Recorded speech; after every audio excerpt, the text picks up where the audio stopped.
फलस्तीन में रुए ज़मीन के आज भी अव्वल दर्जे के मुसलमान पैदा होते हैं, जहाँ शहीद होना लोग अपने लिए फ़ख्र की बात समझते हैं, जो रसूलुल्लाह सल्लल्लाहु अलैहि वसल्लम के किबला अव्वल को अपनी जबीनों के साथ सजाते हैं, शहादत दे देते हैं, इसलिए पूरी दुनिया का यहूदी उनके खिलाफ लगा हुआ है।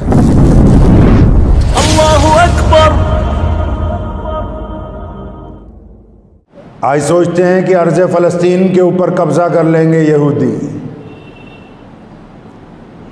याद नहीं है कि अल-कुदस के बेटे सलाहुद्दीन अय्यूबी ने दोबारा अपनी ज़िंदगी में करके दिखाया। इंग्लिस्तान का बादशाह, उस वक्त इंग्लिस्तान वाले ज़्यादा बड़े गुंडे थे, आज अमेरिका वाले गुंडे बने हुए हैं। उठाओ तो फ्रांस की तारीख, ये फ्रांस वाले बार बार क्यों मुसलमानों के खिलाफ बोलते हैं? फ्रांस ने 5 दफा बैतुल मुकद्दस पे हमला किया। फ्रांस का बादशाह 5 दफा 10-10 लाख फौजी लेकर बैतुल मुकद्दस पर कब्जा करने के लिए बढ़ा। उठाओ तारीख, 5 दफा इनको जमीन दोस्त किया गया, 5 दफा इनको नाकाम लौटाया गया, 5 दफा इनको मिट्टी में मिलाकर सुल्तान सलाहुद्दीन अय्यूबी ने वापस भेजा। इसलिए आज फ्रांस वालों को तकलीफ होती है, वो बार बार हमारे खिलाफ बोलते हैं। आज अक्सर लोग मुझे पूछते हैं, अलग अलग मौलवियों को आप भी पूछते होंगे, फ़लस्तीन के अंदर मुसलमानों पर जुल्म हो रहा है, फ़लस्तीन में यहूदी बम मार रहे हैं, फ़लस्तीन में यहूदी मुसलमानों पर तशद्दुद कर रहे हैं, हम क्या करें? तो मौलवी कहते हैं दुआ करो। मेरे परदादा रईसुल अहरार हज़रत मौलाना हबीबुर रहमान लुधियानवी रहमतुल्लाह अलैह ने 40 साल अंग्रेज़ के ख़िलाफ़ लड़ाई लड़ी, और जब मुल्क आज़ाद हो गया तो पाकिस्तान नहीं गए। देवबंद जब जाया करते थे, मस्जिद जो दारुल देवबंद की मस्जिद है अंदर, अक्सर वहाँ उनकी तकरीर हुआ करती थी, तमाम हज़रात बैठ जाया करते थे। बार बार मौलवियों को कहते थे कि मौलवियों ध्यान से सुन लो, पल्ले बांध लो मेरी बात। बुज़दिली का दूसरा नाम मसलहत पसंदी है। अगर तुम मसलहत की तरफ चल चुके तो फिर तुम्हारे हाथ से इज्जत और नामूस सब कुछ निकल जाएगा।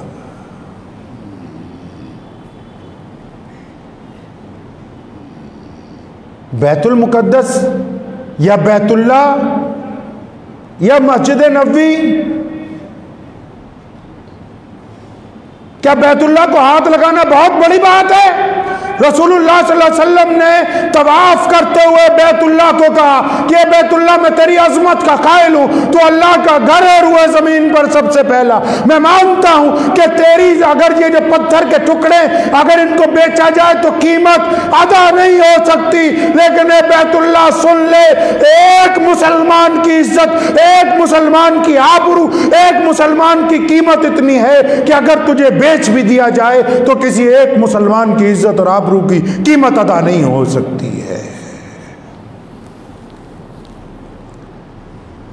कई मुसलमानों के बादशाह है ना, अंदर जाते हैं बैतुल्ला में नमाज पढ़ने। अल्लाह माफ़ फरमाए, हमारे भी कई सरकारी मौलवी अंदर गए हैं, बैतुल्ला में नमाज पढ़ के आए। तो बैतुल्ला के अंदर नमाज पढ़ने का मतलब क्या अल्लाह तुमसे राज़ी हो गया है?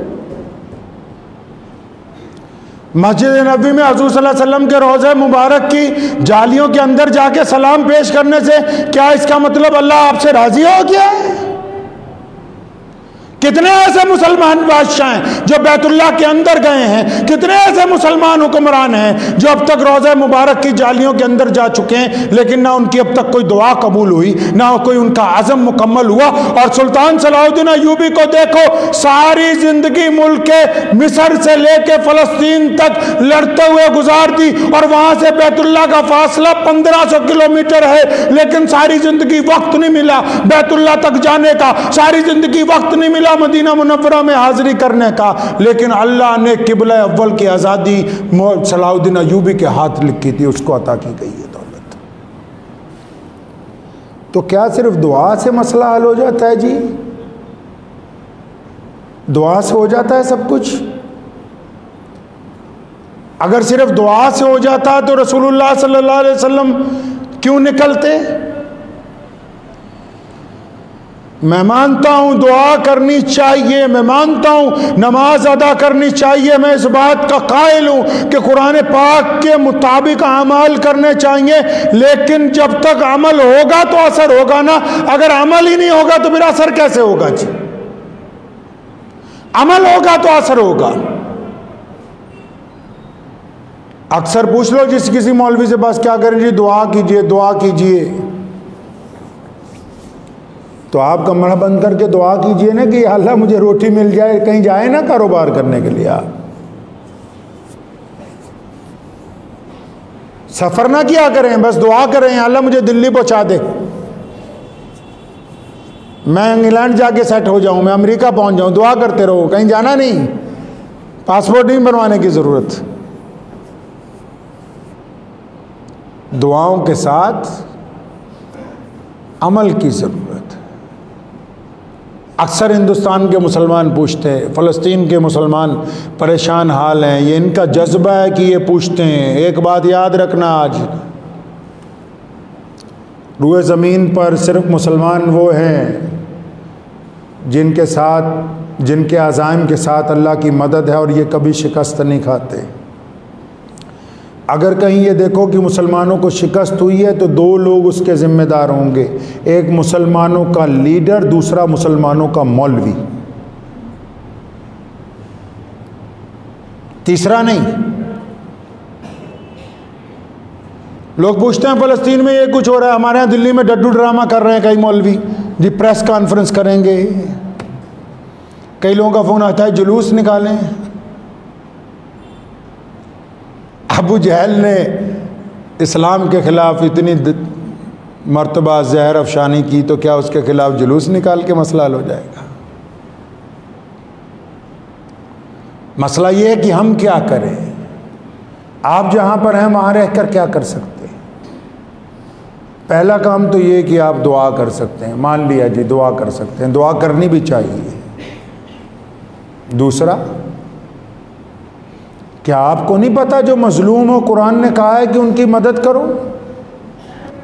क्या तुम्हें नहीं पता कि फ़लस्तीन के जो मुसलमान हैं वो माशी तौर पर कमज़ोर हैं, इक़्तिसादी तौर पर कमज़ोर हैं? क्या तुम्हें इस बात की खबर नहीं है हिंदुस्तान के मौलवियों कि पूरी दुनिया के अलग अलग मुल्कों में मुसलमानों ने NGO बना के बेशुमार काफ़िले फ़लस्तीन भेजे, जो दवाइयाँ लेकर जा रहे हैं, जो कपड़े लेके जा रहे हैं, जो साजो सामान लेके जा रहे हैं, इसलिए कि उन ज़ख्मियों की मदद हो सके जो परेशान हाल हैं, जो गिरी हुई इमारतों को बनाने के लिए जा रहे हैं। क्या तुमने सिर्फ दुआ ही करनी है और कुछ नहीं करना है?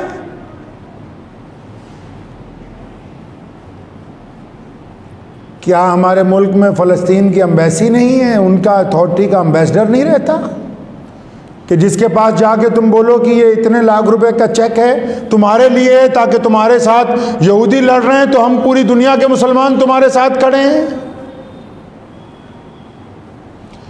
क्या ये मुमकिन नहीं है कि तुम ये कहो कि जिस दिन हम मक्के जाएंगे, मदीने जाएंगे, तो हमारा ट्रिप एडवाइजर हमें तीसरी जगह बैतुल मुकद्दस लेके जाएगा?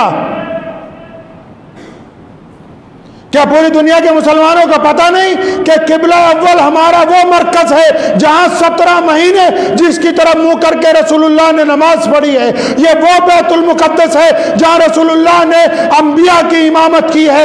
ये वो बैतुल मुकद्दस है जिसकी फतह के बाद सैयदना बिलाल ने सबसे पहली आज़ान दी है। ये वो बैतुल मुकद्दस है जिसके मेहराबों को सैयदना ज़िक्रिया ने अपनी तिलावत से मुनव्वर किया है। क्या तुम्हें ये पता नहीं कि अगर मक्के जाना है, मदीने जाना है, तो तीसरा सफ़र बैतुल मुकद्दस का करना जरूरी है हमारे लिए? किसने रोका है? क्या पूरी दुनिया से लोग जाते नहीं हैं? तो हम क्यों नहीं जाते? बार बार पूछते हो क्या करना है, जाओ उन लोगों की मदद करो, जाके 500-500 रुपए मुसाफे में दे के पले पलाए मुल्लाओं की दुआएं लेने से बेहतर है कि उन जख्मियों के लिए मरहम पट्टी का इंतजाम करो जो बार बार पुकारते कि राउल आलमीन करे वो मुसलमान बंदे कहां हैं और कब तेरी मदद हमारी तरफ आएगी? कहो इनको जो तुम्हारा हज का वीजा लगाते हैं कि हम हज उस दिन करने जाएंगे जिस दिन हमारी एक फ्लाइट बैतुल मुकद्दस में उतरेगी साथ में। बताओ इन वीजा लगाने वालों को कि हमने पूरी दुनिया के मुसलमानों ने हज बैतुल्लाह करने के बाद जाके नमाज मस्जिद अक्सा में अदा करनी है, हमने उस मुसल्ला के पीछे जाके सजदा करना है जहां रसूलुल्लाह ने सजदा किया है, हम उस मस्जिद में जाके अजानें सुनेंगे जहां बिलाल ने अजानें दी हैं, हम उस मस्जिद के सेन में खड़े होंगे जहां उमर फारूक ने अदल और इंसाफ का परचम बुलंद किया। इनको बताओ जाकर दुनिया के हुक्मरानों को। मैं मानता हूं कि हम लड़ने नहीं जा सकते, हम कोई फौजी मदद नहीं कर सकते, तो दो काम तो कर सकते हैं कि नहीं? उनकी इक्तिसादी मदद तो कर सकते हैं, फाइनेंशियली मदद तो कर सकते हैं। आज ही मैं पढ़ रहा था यूके की और दुबई की कितनी मुसलमानों की एनजीओज हैं जो बेशुमार दवाइयाँ और खाने पीने का सामान लेकर बैतुल मुकद्दस की तरफ गई हुई हैं। टर्की के कितने मुसलमान हैं जो वहाँ गए हुए हैं। बार बार हमारे मुल्ला शोर मचाते हैं कि भारत में दुनिया के सबसे ज़्यादा मुसलमान रहते हैं। अरे रहते हो तो कम से कम उन मुसलमानों की भी तो खबरगिरी करो जो तुम्हारे तरफ मुतवज्जो हों। दिल्ली के मुल्लाओं, 5 स्टार होटल में बैठ के प्रेस कॉन्फ्रेंस करने से तुम्हारी गर्दन से ये गुनाह उतरेगा नहीं।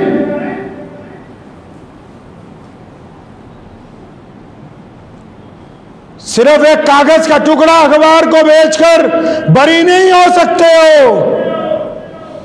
रसूलुल्लाह ने फरमाया ईमान वाला वो है, फरमाया जो अब अगर बुराई को देखे तो उसको अपने हाथ से रोके। फरमाया दूसरा दर्जा वो है बुराई को देखे तो अपनी जुबान से रोके। फरमाया तीसरा दर्जा वो है कि अगर बुराई को देखे तो अपने दिल में कम से कम बुरा माने।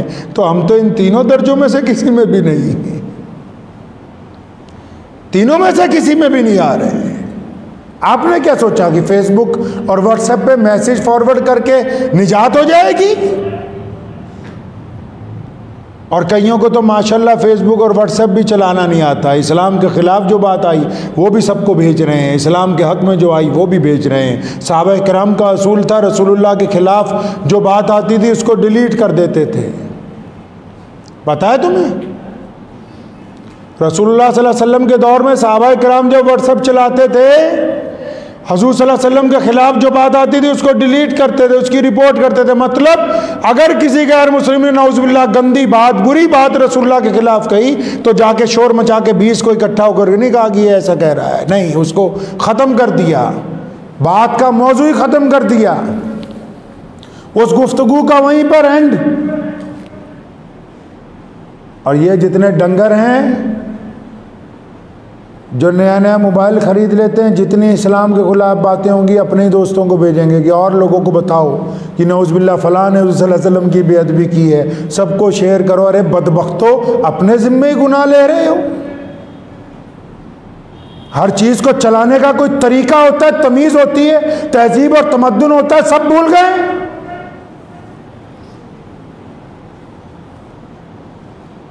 फ़लस्तीन के ख़िलाफ़ यहूदी और पूरा अमेरिका क्यों लगा हुआ है? क्योंकि फ़लस्तीन में टिकटॉक के स्टार पैदा नहीं होते,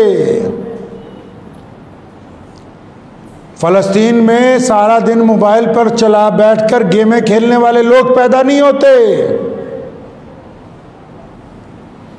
फ़लस्तीन में रंग बिरंगे अपने बाल करके सारा दिन आवारागर्दी करने वाले नौजवान पैदा नहीं होते। फ़लस्तीन में रुए ज़मीन के आज भी अव्वल दर्जे के मुसलमान पैदा होते हैं जो आला तालीम हासिल करते हैं, जिनका किरदार रसूलुल्लाह सल्लल्लाहु अलैहि वसल्लम के हुक्म के मुताबिक है, जहाँ शहीद होना लोग अपने लिए फ़ख्र की बात समझते हैं, जिनकी ज़ुबान रसूलुल्लाह सल्लल्लाहु अलैहि वसल्लम का नाम लेके नहीं थकती, जो रसूलुल्लाह सल्लल्लाहु अलैहि वसल्लम के किबला अव्वल को अपनी जबीनों के साथ सजाते हैं, शहादत दे देते हैं। इसलिए पूरी दुनिया का यहूदी उनके खिलाफ लगा हुआ है।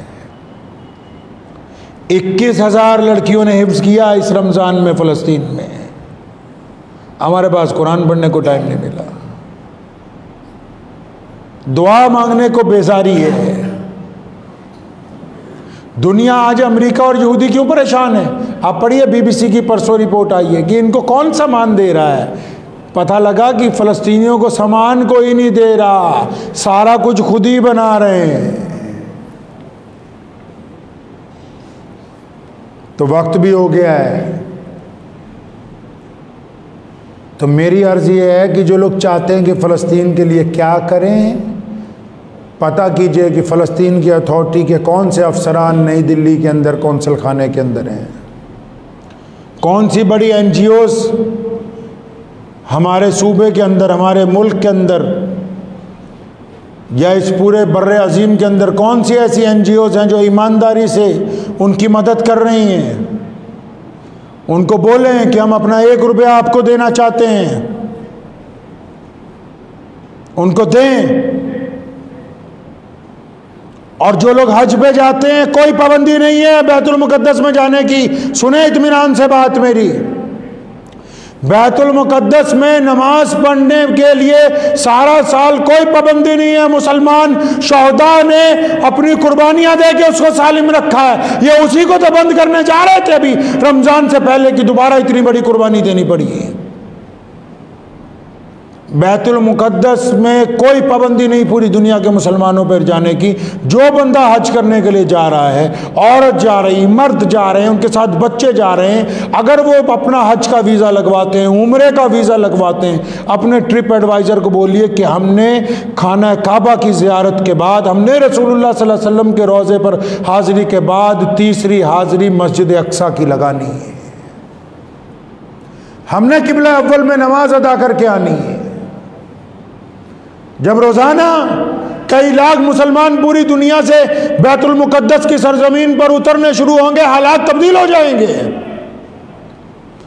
मस्जिद अक्सा इतनी बड़ी है कि एक वक्त में 5.5 लाख मुसल्ले, 5.5 लाख अफराद उस मस्जिद में नमाज अदा करते हैं। और फिर उसके साथ ही उसके दाईं तरफ मस्जिद बुराक, जहाँ से हज़ूर अकरम सल्लल्लाहु अलैहि वसल्लम का बुराक अर्श के लिए गया, वो भी वहीं पर मौजूद है। उसके अलावा मुतअद्दिद बड़ी बड़ी मुसलमानों की यादगारें जो हैं फ़लस्तीन के अंदर मौजूद हैं। तो 2 काम पल्ले बांध लें आप। सिर्फ रोने के साथ कुछ नहीं हो सकता है, कली दुआएं करने से कुछ हासिल नहीं हो सकता। अगर दुआ करनी है तो अल्लाह से कहें, अल्लाह मुझे तौफीक दें कि मैं अपनी नेक कमाई में से फ़लस्तीन के मज़लूम मुसलमानों का हिस्सा निकालूं। मुझे तौफीक दें कि मौला करीम जब मैं बैतुल्लाह का सफ़र करूंगा, जब मैं रसूलुल्लाह के रोज़े पर हाज़िरी दूंगा, तो बिना बैतुल मुक़द्दस में हाज़िरी लगाए हुए वापस नहीं आऊँगा। अगर हम ये 2 ही काम हिंदुस्तान के मुसलमान करेंगे तो मैं ये समझता हूँ कि क़िबला अव्वल की आज़ादी की ये जो जंग अल-कुदस के लोग लड़ रहे हैं, क़िबला अव्वल के लिए जो कुर्बानियाँ फ़लस्तीन की माएँ, बहनें, बेटियाँ, बच्चे, नौजवान दे रहे हैं, तो कल क़यामत के दिन जब वो शहदा आगे चलेंगे तो इंशाअल्लाह ताला इस मुल्क के मुसलमान शर्मिंदा नहीं होंगे इंशाअल्लाह ताला। दुआ कीजिए अल्लाह ताला मुझे भी और आप सबको भी इन बातों के ऊपर अमल करने की तौफ़ीक़ अता फ़रमाए। व आख़िर दावाना अल्हम्दुलिल्लाहि रब्बिल आलमीन। मुझे उम्मीद है कि आपको ये वीडियो पसंद आई होगी। अगर पसंद आई हो तो ये आप अपने दोस्तों के साथ शेयर करें और इस चैनल को सब्सक्राइब ज़रूर करें।